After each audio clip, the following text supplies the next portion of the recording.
ஒரு வரி உங்களுக்கு சொல்லி அதையே வாழ்த்தாக சொல்லுகிறேன். நாம் வாழ்ந்த வாழ்வுக்கு சான்றாவது இன்னொரு உயிர்தான் அடி.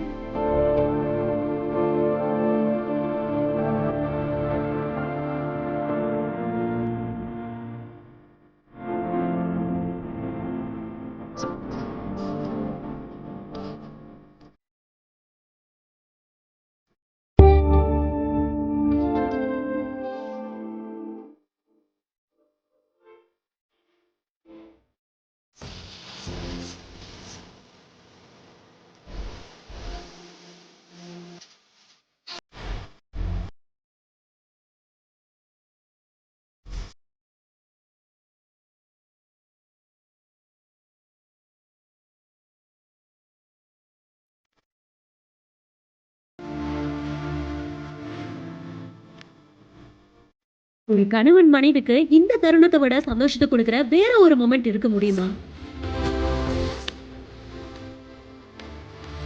ரொம்பவும் சந்தோஷமா கண்டிப்பா அவர்கள் இந்த வீடியோவை அவங்களோட இன்ஸ்டாகிராம் பேஜ்ல ஷேர் பண்ணிருக்காங்க. கல்யாணத்தப்போ கமல்ஹாசன் அவர்கள் வாழ்த்து தெரிவிக்கும் போது, நாம் வாழ்ந்த வாழ்க்கைக்கு சான்றாவது இன்னொரு உயிர் தானடி அப்படின்ற பாட்டுடைய வரியையே வாழ்த்தா சொல்லியிருப்பாங்க.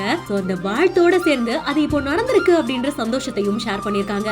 நேஹன் அவர்கள் கிட்ட இந்த விஷயத்த சொல்றதுக்கு முன்னாடி தன்னுடைய பாணியில ஆர்ட்ல அதை வரைஞ்சி லவ் யூ அப்பா அப்படின்னு எழுதி நேஹன் கிட்ட நான் அவங்க கிட்ட ஒரு முக்கியமான விஷயம் சொல்லணும் அப்படின்ற மாதிரியா அவங்களை கூட்டிட்டு வராங்க. கண்ணை மூடி கூட்டிட்டு வந்தவங்களை அந்த டிராயிங் முன்னாடி நிக்க வைக்கிறாங்க. இது பார்த்த உடனே ஒரு செகண்ட் புரியாம இருந்தவங்க கிட்ட பிரெக்னன்சி டெஸ்ட் கிட்ட காமிச்சு விஷயத்த வார்த்தையால சொல்லாம உணர்வு மூலமா சொல்றாங்க. அண்ட் இந்த வீடியோ பாக்குற நெட்டிசன்களும் கங்க்ராச்சுலேஷன்ஸ் அண்ணா அண்ட் அண்ணி, கமல் சார் சொன்ன மாதிரி நீங்க வாழ்ற வாழ்க்கைக்கு கிடைக்கிற பரிசு தான் இந்த குழந்தை அப்படின்ற மாதிரி அதனுடைய வாழ்த்துக்களை தெரிவிக்கிறாங்க. இந்த வீடியோ பார்க்கும்போது உங்களுக்கு என்ன தோணுச்சு அப்படின்றதையும் உங்களுடைய வாழ்த்துக்களையும் சேர்த்து கமெண்ட் செக்ஷன்ல சொல்லுங்க. மேலும் இன்ட்ரெஸ்டிங்கான பல வைரல் வீடியோஸ்க்கு பிஹைண்ட் இட்ஸ் ஃபாலோ பண்ணிக்கோங்க.